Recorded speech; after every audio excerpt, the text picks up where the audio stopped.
S ವೀಕ್ಷಕರೇ, ಅನ್ನದಾತ ಸುಖೀಭವ ಅಂತಾರೆ. ಅನ್ನ ನೀಡುವ ರೈತ ದೇಶದ ಬೆನ್ನೆಲುಬು. ಆದರೆ ಅಂತಹ ರೈತರಿಂದ ಜಿಗಣೆ ರೀತಿ ರಕ್ತ ಹೀರುವ ಮಧ್ಯವರ್ತಿಗಳು ಅಕ್ರಮವಾಗಿ ಹಣ ವಸೂಲಿ ಮಾಡಿ ಪೀಕಿ ತಿಂತಾ ಇದ್ದಾರೆ. ಮೈ ತುಂಬ ಬಂಗಾರ ಹಾಕೊಂಡು ಮಿಂಚ್ತಾ ಇದ್ದ ವರ್ತಕರು ಮಾರುಕಟ್ಟೆಗೆ ಹೂ ತರುವ ರೈತರಿಗೆ ವಂಚಿಸ್ತಾ ಇದ್ದಾರೆ ಅನ್ನೋ ಆರೋಪ ಕೇಳಿಬಂದಿತ್ತು.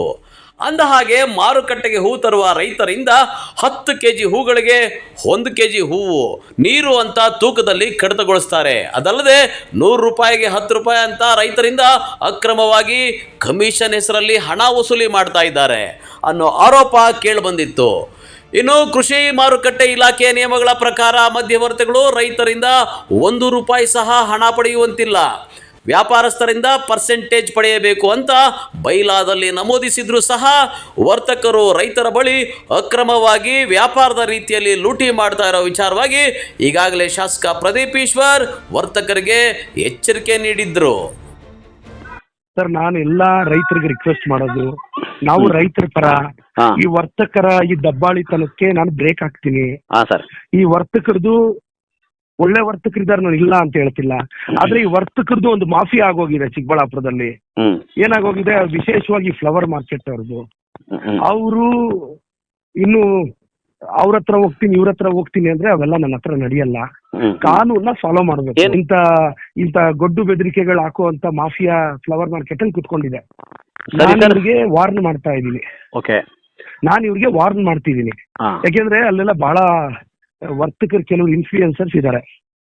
ನಾನು ಅವ್ರಿಗೆ ವಾರ್ನ್ ಮಾಡ್ತಿದ್ದೀನಿ, ಯಾರಾದ್ರೂ ಐ ಡೋಂಟ್ ಕೇರ್, ನಾಳೆಯಿಂದ ಕಮಿಷನ್ ತಗೊಳ್ಳೋದು ನಿಲ್ಲಿಸ್ಬೇಕು. ನೀವೇನಾದ್ರು ತಗೊಳ್ಳೋದು ಕಂಟಿನ್ಯೂ ಮಾಡಿ ಕಾನೂನು ವಿರುದ್ಧ ಹೋದ್ರೆ ನಾನು ಲೈಸೆನ್ಸ್ ಕ್ಯಾನ್ಸಲ್ ಮಾಡಿಸ್ತೀನಿ. ಇಲ್ಲ ಫ್ಲವರ್ ಮಾರ್ಕೆಟ್ ನ ವರ್ತಕರ ಅದೊಂದು ಮಾಫಿಯಾ ಇದೆ, ಅದಕ್ಕಂತೂ ನಾನು ಕಡಿವಾಣ ಹಾಕ್ತೀನಿ. ರೈತರ ಪರ ನಿಲ್ತೀನಿ. ರೈತರು ದಯವಿಟ್ಟು ಸಹಕರಿಸಿ. ಪರವಾಗಿಲ್ಲ, ಅವ್ರಿಗೆ ಕಾನೂನು ರೀತಿ ಬಿಸ್ನೆಸ್ ಮಾಡಕ್ ಆ ವರ್ತಕರಿಗೆ ಬರಲ್ಲ ಅಂದ್ರೆ ಅಂಗಡಿ ಬಾಗ್ಲು ಹಾಕೊಂಡು ಹೋಗ್ಲಿ. ಕಾನೂನು ರೀತಿ ಬಿಸ್ನೆಸ್ ಮಾಡೋರು ಬೇಜಾನ್ ಜನ ಇದಾರೆ, ಅವ್ರು ಬಂದು ಬಿಸ್ನೆಸ್ ಮಾಡ್ತಾರೆ. ಆಯ್ತು ಸರ್, ನಮ್ಮ ವಾಹಿನಿಯೊಂದಿಗೆ ಮಾತನಾಡೋದಕ್ಕೆ ಧನ್ಯವಾದಗಳು ಸರ್. ಇನ್ನು ರೈತರಿಗೆ ಆಗ್ತಾ ಇರೋ ಅನ್ಯಾಯದ ವಿರುದ್ಧ ಶಾಸಕ ಪ್ರದೀಪ್ ಈಶ್ವರ್ ವರ್ತಕರಿಗೆ ಎಚ್ಚರಿಕೆ ನೀಡಿದ್ರು ಸಹ ಮಧ್ಯವರ್ತಿಗಳು ಹೂ ಬೆಳೆಗಾರರಿಂದ ಹಣ ವಸೂಲಿ ಮಾಡ್ತಾ ಇದ್ರು. ಈ ವಿಚಾರವಾಗಿ ಲೋಕಾಯುಕ್ತ ಅಧಿಕಾರಿಗಳು ದೂರು ದಾಖಲಿಸಿಕೊಂಡು ಮಂಗಳವಾರ ಇದ್ದಕ್ಕಿದ್ದಂತೆ ಹೂ ಮಾರುಕಟ್ಟೆಗೆ ದಾಳಿ ನಡೆಸಿದ್ದಾರೆ. ರೈತರಿಂದ ವರ್ತಕರು ಅಕ್ರಮವಾಗಿ ಹಣ ವಸೂಲಿ ಮಾಡ್ತಾ ಇರೋ ಬಗ್ಗೆ ದೂರು ಪಡೆದುಕೊಂಡಿದ್ದು ವರ್ತಕರಿಗೆ ಎಚ್ಚರಿಕೆ ನೀಡಿದ್ದಾರೆ. ಅಲ್ಲದೆ ಕೃಷಿ ಮಾರುಕಟ್ಟೆ ಅಧಿಕಾರಿಗಳು ವರ್ತಕರ ಜೊತೆ ಶಾಮೀಲಾಗಿ ದಂಧೆ ನಡೆಸ್ತಾ ಇದ್ರು ಅನ್ನೋ ದೂರುಗಳು ರೈತರು ಕೊಡ್ತಾ ಇದ್ದಂತೆ ಅಲ್ಲಿ ಹೈಡ್ರಾಮಾಗಳೇ ನಡೆದೋಯ್ತು.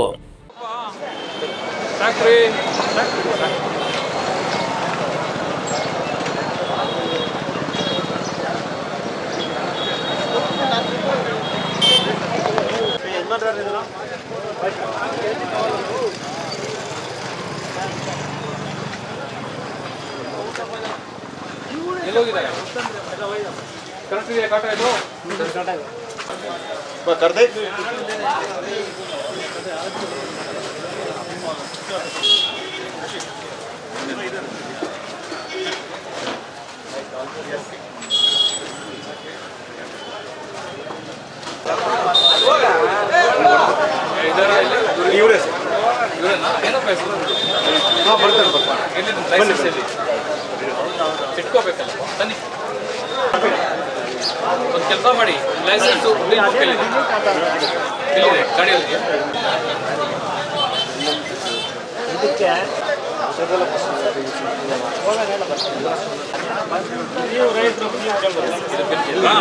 ಕಟ್ ಮಾಡ್ತೀರಿ ಇದರಲ್ಲಿ, ಎಲ್ಲಿ ಕಟ್ ಮಾಡ್ತೀರಿ ಇದರಲ್ಲಿ?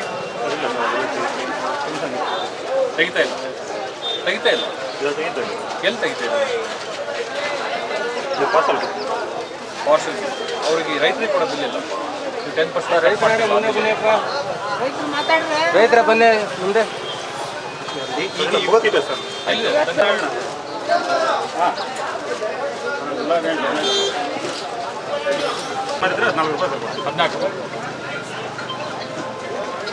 ಇದು ಇವ್ರಿಗೆ ನೀವು ಕೊಟ್ಟು ಕಳಿಸ್ತೀನಿ. ನಾನು ನಿಮ್ಗೆ ಇವ್ರ ಕೊಟ್ಟು ಕಳಿಸ್ತೀನಿ. ನೀವು 10 ಗಂಟೆಗೆ ಬನ್ನಿ, ಸ್ಟೇಟ್ಮೆಂಟ್ ಹಾಕ್ತೀನಿ ಕಚೇರಿ. ಆಯ್ತಾ? ನಿಮ್ಮ ಹೆಸರು ಮಂಜುನಾಥ್. ಹೆಸರು ಏಜೆಂಟ್ ನೀವು ಟ್ರೇಡರ್ಸ್ ಏಜೆಂಟ್ ಅಲ್ಲ ಪೇಮೆಂಟ್ ಯಾರಿಗೆ ಮಾಡ್ತಾರೆ? % ಕಮಿಷನ್ ತಗೊಂತಾರೆ. ಆಮೇಲೆ 100 ಕೆಜಿಗೆ 10 ಕೆಜಿ ಲೆಸ್ ಕೊಡ್ತೀವಿ. ಅಂದ್ರೆ ನೀರು ಹಾಕ್ತೀವಿ ಅಂತ ಹೇಳ್ತಾರೆ, okay no problem, 10 KG less ಕೊಡ್ತೀವಿ. ಅದು ಬಿಟ್ಟರೆ 10% ಕಮಿಷನ್. ಆ್ಯಕ್ಚುಲಿ ಈಗ ವೆಜಿಟೇಬಲ್ದೆಲ್ಲ 3% ಇದೆ ಕಮಿಷನ್. ಆಗ ಮುಂಚೆ ಏನು ಅಂದರೆ ಹೂವು ಬಿಸ್ನೆಸ್ ಎಲ್ಲ ಕಡಿಮೆ ಇತ್ತು ಅಂತೇಳಿ ಅದನ್ನು 10% ಯಾವಾಗೂ ಮಾಡ್ಕೊಂಡಿದ್ರಂತೆ. ಈಗ ಆ್ಯಕ್ಚುಲಿ ವೆಜಿಟೇಬಲ್ಗಿಂತಲೂ ಬಹಳ ಹೆಚ್ಚಾಗಿ ಟ್ರಾನ್ಸಾಕ್ಷನ್ ಆಗೋದು ಹೂವೇ. ಸುಮಾರು ಕೋಟಿಗಳು ವ್ಯವಹಾರ ಆಗ್ತದೆ ಹೂವು.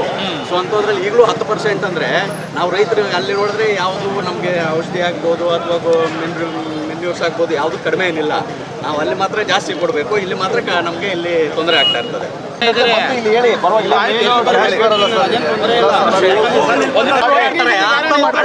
ರೈತರು ಹಿಂಗೆ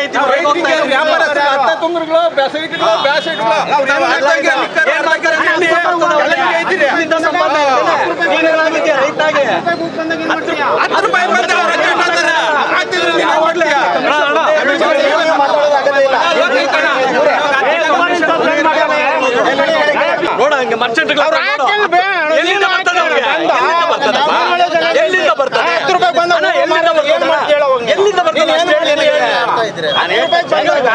ಜಗಳ ಮಾಡ್ತಾ ಇಲ್ಲ.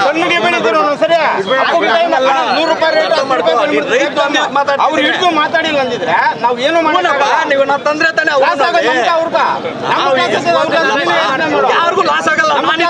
ಅವರಿದ್ರೆ ನಾವು. ಏನು ಸಮಸ್ಯೆ ಇದೆ ನಿಮಗೆ ಇಲ್ಲಿ? ಟ್ರಾಫಿಕ್ ಸಮಸ್ಯೆ, ಓಕೆ, ಪಾರ್ಕಿಂಗ್ ಸಮಸ್ಯೆ, ಅಲ್ಲಿ ಸ್ಕೂಲ್ ಹುಡುಗರು ಹೋಗ್ತಾರೆ ಒಳಗೆ, ಪಾಪ ಎಕ್ಸಾಮ್ ಟೈಮಲ್ಲಿ ಆಯ್ತು ಬಿಡಿ, ಇದೆ. ಮತ್ತೆ ಒಳಗಡೆ ರೈತರು ಹೆಚ್ಚಾಗಿ ಹೂವು ತರ್ತಾ ಇದ್ದಾರೆ. ಜಾಗ ನಮಗೆ ತುಂಬಾ ಕಡಿಮೆ ಇದೆ. ಕೆ ರವೀಂದ್ರ ರೈತರಿಗೆ ಕೊಡ್ತಿರೋದು ರೈತರಿಗೆ ಎಷ್ಟು ಎಷ್ಟು ವ್ಯಾಪಾರ ಆಗುತ್ತೆ ಅಂತ ನೀವು ಇದನ್ನ APMCಗೆ ಮಾಹಿತಿ ಕೊಡ್ಬೇಕಲ್ವಾ? ಈ ದಿನ ಎಷ್ಟು ವ್ಯಾಪಾರ ಆಯ್ತು ಅಂತ ಅದನ್ನು ಎಲ್ಲಿ ಬರ್ಕೊಂಡಿಲ್ಲ? ಇಲ್ಲ ಸರ್, ತಂದಿಲ್ಲ. ನಾವು ಆಮೇಲೆ ಲಾಸ್ಟಲ್ಲಿ ಬರ್ಕೊಡ್ತೀವಿ. ರೈತರು ನಮಗೆಲ್ಲ ಬುಕ್ಕಲ್ಲಿ ಸರ್ ಬರ್ಕೊಂಡು ಹೋಗೋದೆಲ್ಲ, ಬುಕ್ಸ್ ಎಲ್ಲ ತಗೊಂಡಿರ್ತಾರೆ ಸರ್. ಬುಕ್ಸ್ ಅವರಲ್ಲಿ ತಗೋತಾರೆ ಬುಕ್ಕಲ್ಲಿ ಎಲ್ಲ ನಾವು ನಿಮ್ಮ ಹತ್ರ ದಾಖಲಾತಿ ಯಾವ್ದಾದ್ರು ಸಾಹೇಬ್ರು ಕೇಳ್ತಾ ಇರೋದು, ರಿಜಿಸ್ಟ್ರಿ ಏನಾದ್ರು ಮೇಂಟೈನ್ ಮಾಡಿದ್ರೆ ಯಾವ್ದಾದ್ರು ಒಂದು ಡೀಟೇಲ್ ಬರ್ಕೊಳ್ಳಿಕ್ಕೆ ಇಂಥ ರೈತ ಇವತ್ತು ಇಷ್ಟು ತಂದ ಅನ್ನೋದು ಬರ್ತಿದ್ರಾ? ಇಲ್ಲ ಸರ್, ಬರಿಬೇಕು. ಮೊದಲ ಪಾಲಿಸಿ ಅಪ್ಪ ನಿಮ್ಮದು ಅದು ಓಕೆ. ಅದು ಬಿಲ್ ಬುಕ್ ಇಲ್ಲ ಎಲ್ಲಿದೆ ಎಲ್ಲಿದೆ ಈಗ? ಎಲ್ಲಿದೆ? ಬಿಲ್ ಬುಕ್ ಇದೆ ಮನೆಯಲ್ಲಿದೆ. ಆಯ್ತು, ಎಷ್ಟು ಬೇಕು ಮನೆಯಿಂದ? ನಾವು ಅವರೆಲ್ಲ ವಾರಕ್ಕೆ 10 ದಿವಸಕ್ಕೆ ತಗೋತಾರೆ ಪೇಮೆಂಟ್. ಅದರಲ್ಲೆಲ್ಲ ಒಂದ್ಸಲಿ ಲೈಸೆನ್ಸ್ ಇಲ್ಲಿದೆ. ಒಂದು ಕೆಲಸ ಮಾಡಿ, 11 ಗಂಟೆಗೆ ಆ ಬಿಲ್ ಬುಕ್ ಮನೇಲಿದೆ ಅಂತ ಹೇಳಿದ್ರಲ್ಲ, ಅದನ್ನ ಇಲ್ಲೇ ಇರ್ತೀವಿ. ಅದನ್ನ ಮತ್ತೆ ನಿಮ್ಮ ಲೈಸೆನ್ಸ್ ಎಲ್ಲ ತಗೊಂಡು ಬಂದು ಹಾಕಿ, ಆಯ್ತಾ? ಕಮಿಷನ್ ಅಂತ ಹೇಳಿಲ್ಲ, ಕೂಲಿಯವ್ರಿಗೆ ಕೂಲಿ ಸುಮಾರು 10-15 ಜನ ಹುಡುಗರು ಇರ್ತಾರೆ. ಅವ್ರ ಕೂಲಿ RMC ಫೀಸ್ಗೆ ಇಷ್ಟು ಮಾತ್ರ ತಗೊಂಡು. ಎಷ್ಟು ತೊಗೊಳ್ತೀರಿ? ಎಷ್ಟು ತೊಗೊಳ್ತಾ ಇದ್ದೀರಿ? ಇಷ್ಟೊಂದೇನಿಲ್ಲ, 2-3%, 5% ಒಳಗಡೆ ಇದೆ ಸರ್. ಅದಕ್ಕೇನು ರೆಸಿಪ್ಟ್ ಏನು ಕೊಡ್ತಾ ಇದ್ದೀರಿ ಅವರಿಗೆ? ಕೊಡ್ತಾ ಇದ್ದೀವಿ, ಎಲ್ಲ ಕೊಡ್ತೀವಿ. ಕೊಡಿ. ಯಾವ ಥರ ಇದೆ ನಿಮ್ಮ ಬಿಲ್ ಬುಕ್ಕು ರಸೀದಿ ಇದಾವಲ್ಲ, ತೋರಿಸಿ. 3% ತೊಗೊಳ್ತಾ ಇದ್ದೀವಿ, ತೋರಿಸಿ. ಇಲ್ಲ, ಆ ಥರ ಏನು ತಗೊಂತ ಇಲ್ಲ, ನಾವು ಹಂಗೆ ತಗೊಂಡು ಕೊಡ್ತೀವಿ. ನೀವು ಇಲ್ಲಿ ಯಾವ ರಸೀದಿಗಳನ್ನ ರೈತರಿಗೆ ಕೊಡ್ತಾ ಇದ್ರೆ ಅದನ್ನ ತಗೊಂಡು ಬನ್ನಿ. ಬಿಲ್ ಬುಕ್ ಇದೆ ರಸೀದಿ ಅದು ಬಿಲ್ ಬುಕ್ ಇಲ್ಲ ಎಲ್ಲಿದೆ ಎಲ್ಲಿದೆ ಈಗ? ಎಲ್ಲಿದೆ? ಬಿಲ್ ಬುಕ್ ಇದೆ ಮನೆಯಲ್ಲಿದೆ. ಆಯ್ತು, ಎಷ್ಟು ಬೇಕು ಮನೆಯಿಂದ? ನಾವು ಅವರೆಲ್ಲ ವಾರಕ್ಕೆ 10 ದಿವಸಕ್ಕೆ ತಗೋತಾರೆ ಪೇಮೆಂಟ್. ಅದರಲ್ಲೆಲ್ಲ ಒಂದ್ಸಲಿ ಕೊಡ್ತಾರೆ. ಲೈಸೆನ್ಸ್ ಇಲ್ಲಿದೆ. ಒಂದು ಕೆಲಸ ಮಾಡಿ, 11 ಗಂಟೆಗೆ ಆ ಬಿಲ್ ಬುಕ್ ಮನೇಲಿದೆ ಅಂತ ಹೇಳಿದ್ರಲ್ಲ, ಅದನ್ನ ಇಲ್ಲೇ ಇರ್ತೀವಿ. ಅದನ್ನ ಮತ್ತೆ ನಿಮ್ಮ ಲೈಸೆನ್ಸ್ ಎಲ್ಲ ತಗೊಂಡು ಬಂದು ಹಾಕಿ, ಆಯ್ತಾ? ಆಫೀಸ್ಗೆ ಬನ್ನಿ. APMC ಆಫೀಸ್ಗೆ ಹೋದಾಗ ಅಲ್ಲಿಗೆ ಬಂದು ಯಾವಾಗಿಂದ ಕಟ್ಟಾಗಿದೆ ಅದು? ನೀವೇ ನೋಡಿಲ್ಲ?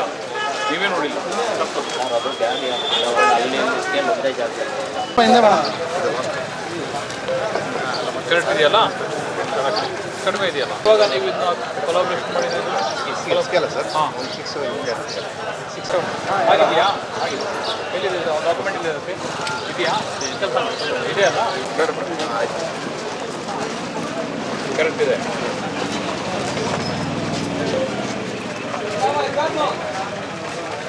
2 ಗ್ರಾಮ್ ಜಾಸ್ತಿ ಇದೆಯಾ?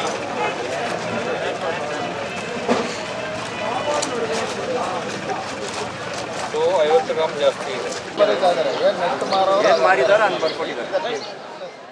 ಇನ್ನು ವರ್ತಕರು ರೈತರಿಂದ ಹೂ ಮಾರಾಟದಲ್ಲಿ 10% ರೂಪದಲ್ಲಿ ಅಕ್ರಮವಾಗಿ ಹಣ ಪಡಿತಾ ಇದ್ದ ವಿಚಾರ ಎಲ್ಲ ರೈತರಿಗೂ ಗೊತ್ತಿದ್ರೂ ವರ್ತಕರು ವ್ಯಾಪಾರಿಗಳು ಜೊತೆಯಾಗಿ ಹೂಗಳಿಗೆ ಬೇಡಿಕೆಯಲ್ಲಿ ಎಡವಟ್ಟು ಮಾಡೋರೆಂಬ ಭಯದಿಂದ ರೈತರು ದೂರುಗಳನ್ನು ನೀಡದೆ ಆತಂಕದಲ್ಲೇ ಇರುವಂತಾಗಿದೆ. ಆದರೆ ಅನ್ನದಾತನ ಅನ್ನಕ್ಕೆ ಕನ್ನ ಹಾಕ್ತಾ ಇರೋ ವರ್ತಕರ ನಡೆಗೆ ಏನನ್ಬೇಕು ನೀವೇ ಹೇಳಿ. ಕ್ಯಾಮ್ರಾ ಪರ್ಸನ್ ಪ್ರವೀಣ್ ಜೊತೆ ಕಳವಾರ ಅರುಣ್, MMTV ನ್ಯೂಸ್, ಚಿಕ್ಕಬಳ್ಳಾಪುರ.